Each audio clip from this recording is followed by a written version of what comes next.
भगवान की जय। प्यारे कृष्ण कन्हैया लाल की जय। बोलो गुरुदेव भगवान की जय। श्री वेदांत दर्शन अध्याय 1 चल रहा है और तृतीय पाद चल रहा है। 9 ब्रह्म सूत्र हो चुके थे, आज 10वें ब्रह्म सूत्र से अक्षरम अम्बरांत धृतेः। अक्षरम अम्बरांत धृतेः। अक्षरम मीन्स उक्त प्रकरण में अक्षर शब्द परब्रह्म परमात्मा का ही वाचक है। अम्बरांत धृतेः मीन्स क्योंकि उसको आकाश पर्यंत संपूर्ण जगत को धारण करने वाला बताया गया है। व्याख्या। यह प्रकरण इस प्रकार है। सा होवाच यदूर्ध्वं याज्ञवल्क्य दिवो यद्वाक् पृथिव्या यदन्तरा ध्यावा पृथिवी इमे यद् भूतं च भवच्च भविष्यच्चेद् याचक्षते कस्मिन् तदोतं च प्रोतं चेति।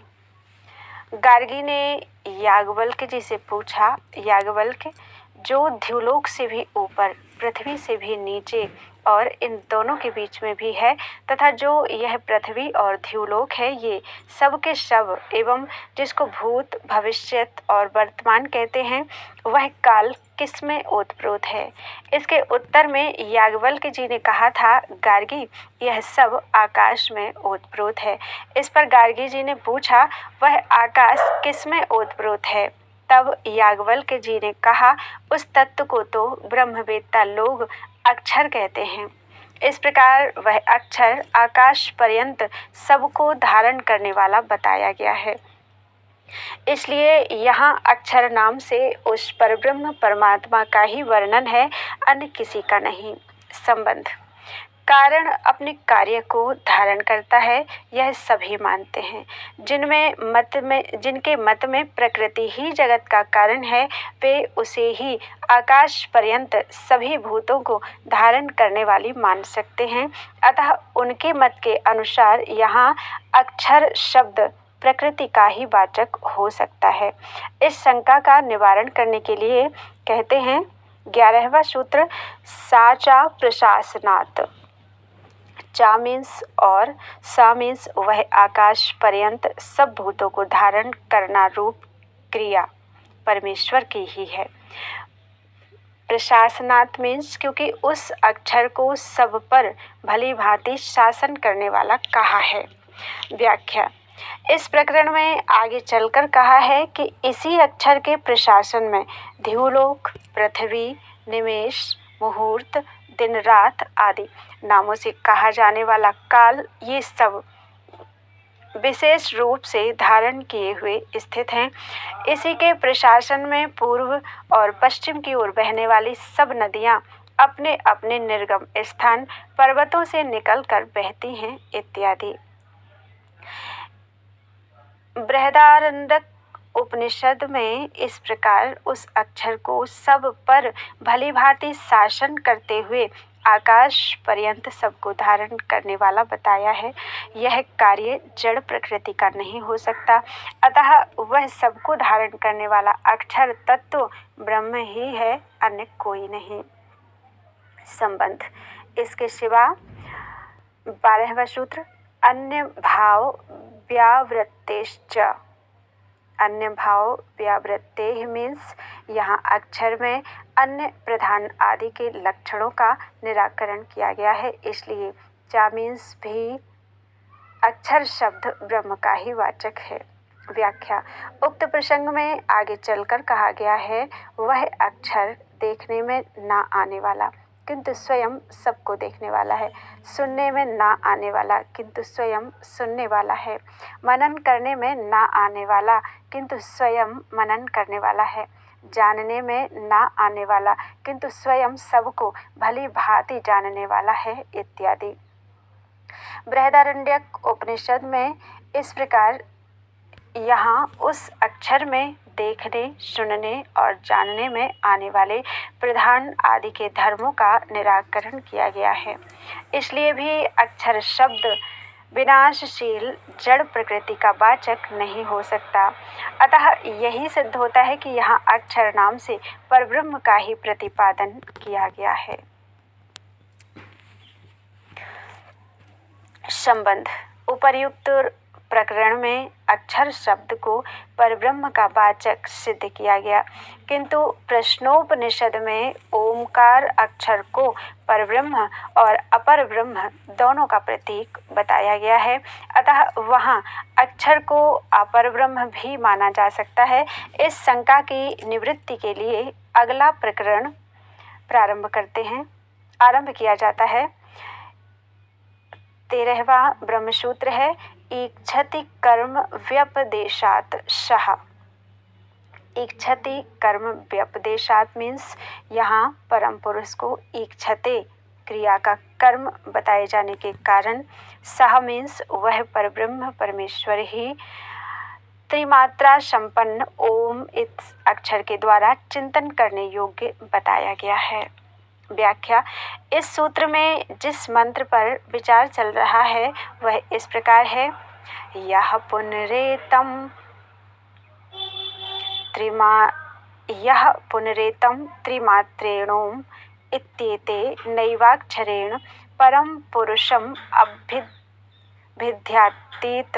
विद्यायीत स तेजसी सूर्ये संपन्नः यथा पादोदरस्त्वचा विनिर्मुच्यत एवं हा वै सा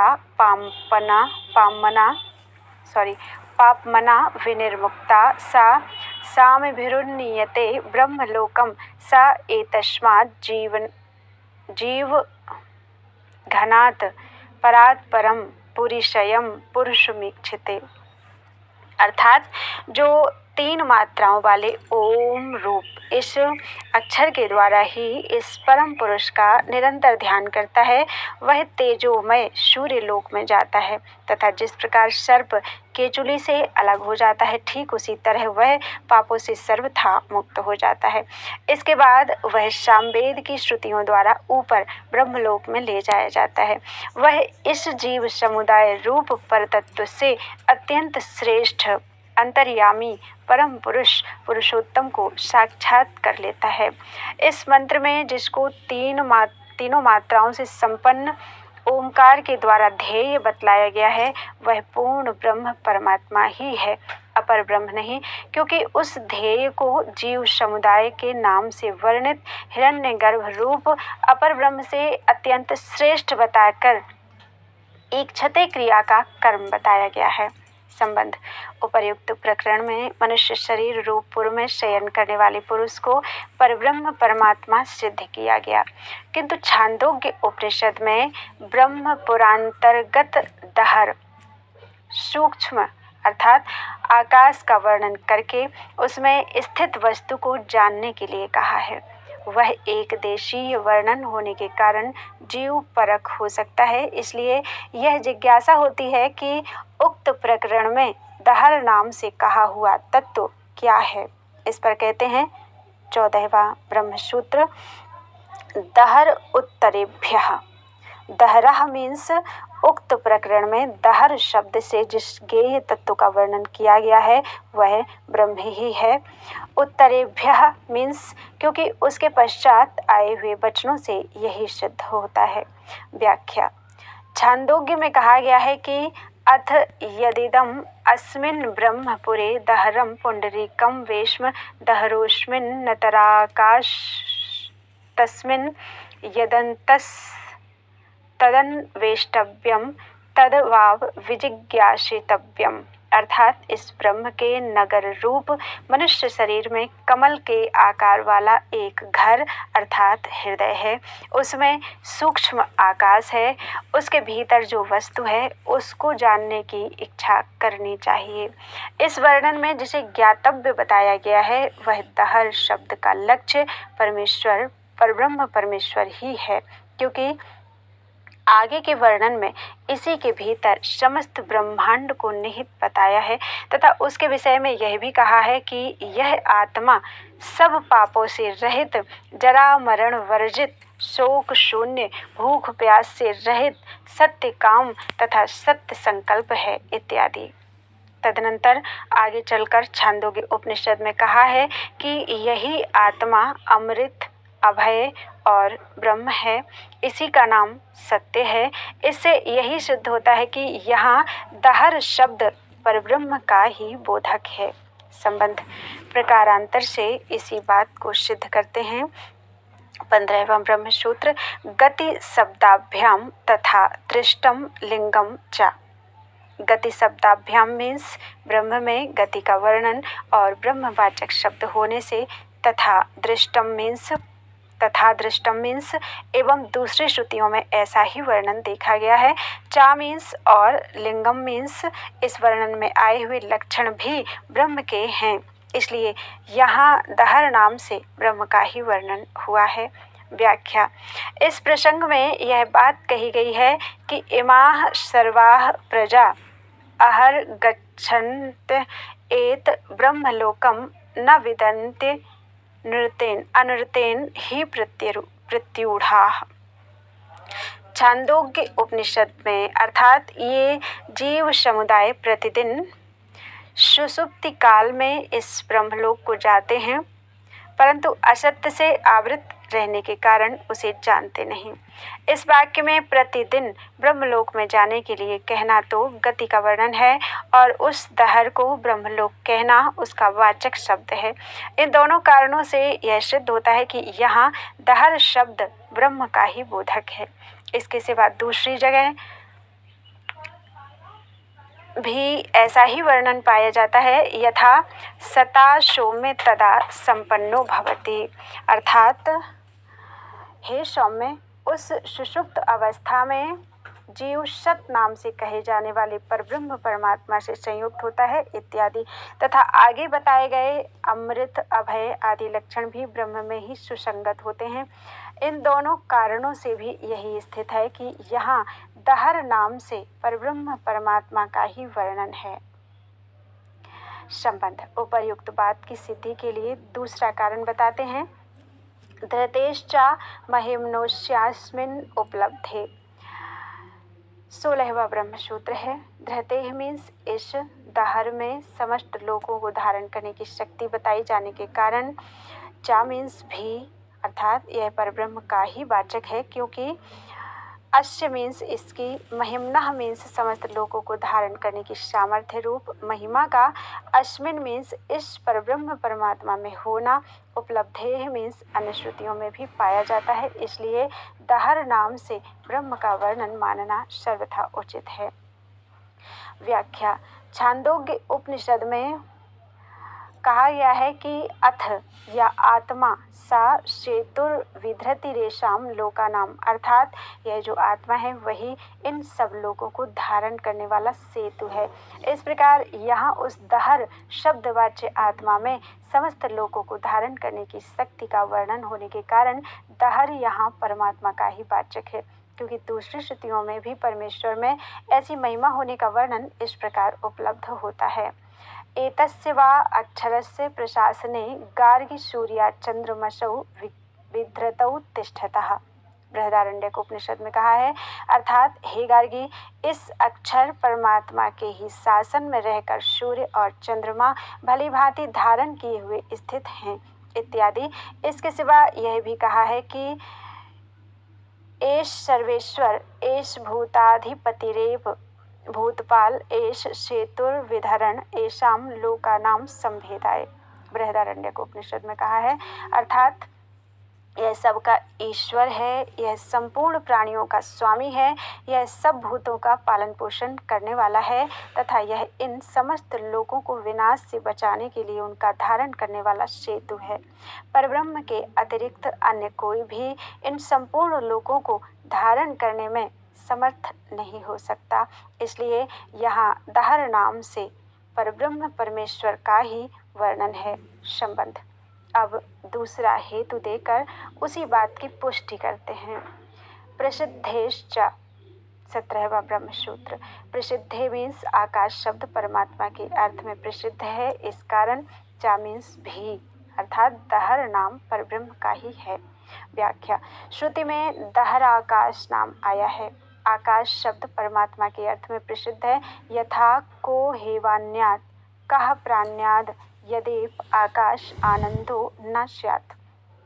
तैत्तिरीय उपनिषद में अर्थात यदि यह आनंद स्वरूप आकाश सबको अवकाश देने वाला परमात्मा न होता तो कौन जीवित रह सकता, कौन प्राणों की क्रिया कर सकता, तथा सर्वाणि हा वा इमानि भूतान्याकाश देव समुत्पद्यन्ते। छांदोग्य उपनिषद में अर्थात निश्चय ही ये सब प्राणी आकाश से ही उत्पन्न होते हैं, इसलिए भी दहर शब्द परब्रह्म परमात्मा का ही वाचक है। संबंध। अब दहर शब्द से जीवात्मा का ग्रहण क्यों न किया जाए, यह शंका उठाकर समाधान करते हैं। 18वां ब्रह्मसूत्र। इतर परामर्शात स इति चेनासंभवात्। चेत मीन्स यदि, कहो। इतर परामर्शात मीन्स दूसरे अर्थात जीवात्मा का संकेत होने के कारण। सह मीन्स वही अर्थात दहर नाम से कहा गया है। इति ना मीन्स तो ऐसा कहना ठीक नहीं है। असंभवात मीन्स क्योंकि वहाँ कहे हुए लक्षण जीवात्मा से संभव नहीं है। व्याख्या। छांदोग्य उपनिषद में इस प्रकार वर्णन आया है। ना ब्रूयान्नात्य जरयै तज्जीर्यति न वधेनास्य हन्यत एतत् सत्यं ब्रह्मपुरमस्मिन् कामाः समाहिता एष आत्मा पहत पाप्मा विजरो विमृत्युर्विशोको विजिघत्सो पिपासः सत्यकामः सत्यसंकल्पो यथा ह्येवेः प्रजा अन्वाविशन्ति यथानुशासनं यं यमन्तमम् अभिकामा भवन्ति यं जनपदं यं क्षेत्रभागं तं तमेपोपजीवन्ति। अर्थात शिष्यों के पूछने पर आचार्य इस प्रकार कहे कि इस देह की जरावस्था से यह जीर्ण नहीं होता, इसके वध से अर्थात देह के वध से इसका नाश नहीं होता। यह ब्रह्मपुर सत्य है, इसमें संपूर्ण कामनाएं सम्यक प्रकार से स्थित हैं। यह आत्मा पुण्य पाप से रहित, जग मृत्यु से शून्य, जरा मृत्यु से शून्य, शोकहीन, भूख प्यास से रहित, सत्य काम तथा सत्य संकल्प है। जैसे श्लोक में प्रजा आदि यदि राजा की आज्ञा का अनुसरण करती है तो वह जिस जिस वस्तु की कामना तथा जिस जिस जनपद एवं क्षेत्रभाग की अभिलाषा करती है उसी को पाकर सुखपूर्वक जीवन धारण करती है। इस मंत्र के अनुसार देह की जरावस्था से यह जीर्ण नहीं होता और इसके वध से इसका नाश नहीं होता। इस कथन से जीवात्मा को लक्ष्य कराने वाला संकेत मिलता है, क्योंकि इसके आगे वाले मंत्र में कर्म फल की अनित्यता बताई गई है और कर्म फल भोग का संबंध जीवात्मा से ही है। इस प्रकार जीवात्मा को लक्ष्य कराने वाला संकेत होने के कारण यहाँ दहर नाम से जीवात्मा का ही प्रतिपादन है, ऐसा कहा जाए तो यह ठीक नहीं है, क्योंकि पूर्वोक्त मंत्र में ही जो सत्य संकल्प आदि लक्षण बताए गए हैं वे जीवात्मा में होने संभव नहीं है। इसलिए यहाँ दहर शब्द से परब्रह्म परमात्मा का ही वर्णन हुआ है, ऐसा मानना सर्वथा उचित है। पूर्वोक्त मत की ही पुष्टि के लिए पुनः शंका उठाकर उसका समाधान करते हैं। 19वां ब्रह्म सूत्र। उत्तराच्चेदाविर्भूत स्वरूपस्तु। चेत मीन्स यदि, कहो। उत्तरात उसके बाद वाले वर्णन से भी दहर शब्द जीवात्मा का ही बोधक सिद्ध होता है। तो मीन्स तो यह कथन ठीक नहीं, क्योंकि आविर्भूतम रूपः उस मंत्र में जिसका वर्णन है वह अपने शुद्ध स्वरूप को प्राप्त हुआ आत्मा है। व्याख्या। छांदोग्य उपनिषद में कहा है कि अथ या एष संप्रसादोष्मात् शरीरात् समुत्थाय पर ज्योतिरूप संपद्य स्वेन रूपेणाभि निपद्यत एष आत्मेति होवाचैतदमृतं भयमेतद् ब्रह्मेति तस्य हा वा एतस्य ब्रह्मणो नाम सत्यम। अर्थात यह जो संप्रसाद है वह इस शरीर से निकलकर परम ज्योति को प्राप्त होकर अपने शुद्ध स्वरूप से संपन्न हो जाता है। यह आत्मा है, यह अमृत एवं अभय है और यही ब्रह्म है, ऐसा आचार्य ने कहा है। इस ब्रह्म का नाम सत्य है। इस मंत्र से संप्रसाद के नाम से स्पष्ट ही जीवात्मा का वर्णन है और उसके लिए भी बेही, अमृत, अभय आदि विशेषण दिए गए हैं जो अन्यत्र ब्रह्म के लिए आते हैं। इसलिए इन लक्षणों का जीवात्मा में होना असंभव नहीं है। अतएव दहर शब्द को जीवात्मा का वाचक मानने में कोई आपत्ति नहीं होनी चाहिए। ऐसी शंका उठाई जाए तो ठीक नहीं है, क्योंकि उक्त मंत्र में अपने शुद्ध स्वरूप को प्राप्त हुए जीवात्मा के लिए वैसे विशेषण आए हैं। इसलिए उस आधार पर दहर शब्द को जीवात्मा का वाचक नहीं माना जा सकता। संबंध: यदि ऐसी बात है तो उक्त प्रकरण में जीवात्मा को लक्ष्य कराने वाले शब्दों का प्रयोग क्यों किया गया है? ऐसी जिज्ञासा होने पर कहते हैं 20वां ब्रह्मसूत्र, अन्यार्थश्च परामर्शः। परामर्शः मीन्स उक्त प्रकरण में जीवात्मा को लक्ष्य करने वाला संकेत। चा मीन्स भी, अन्यार्थः मीन्स दूसरे ही प्रयोजन के लिए है। व्याख्या: पूर्वोक्त प्रकरण में जो जीवात्मा को लक्ष्य कराने वाले शब्दों का प्रयोग हुआ है वह दहर शब्द से जीवात्मा का ग्रहण कराने के लिए नहीं, अपितु दूसरे ही प्रयोजन से है। अर्थात उस दहर शब्द वाच्य परमात्मा के यथार्थ स्वरूप का ज्ञान हो जाने पर जीवात्मा भी वैसे ही गुणों वाला बन जाता है। यह भाव प्रदर्शित करने के लिए ही वहाँ जीवात्मा का उस रूप में वर्णन है। पर ब्रह्म का ज्ञान हो जाने पर बहुत से दिव्य गुण जीवात्मा में आ जाते हैं। यह बात भगवत गीता में भी कही गई है। इसलिए उक्त प्रकरण में जीवात्मा का वर्णन आ जाने मात्र से यह नहीं सिद्ध होता कि वहाँ दहर शब्द जीवात्मा का वाचक है। संबंध: इसी बात की सिद्धि के लिए सूत्रकार पुनः शंका उठाकर उसका समाधान करते हैं। 21वें ब्रह्मसूत्र 21वां आगे कल पढ़ेंगे। बोलो वृंदावन बिहारी लाल की जय। त्वदीयं वस्तु गोविंदम तुभ्यमेव समर्पयेत्। कथा विसर्जन हो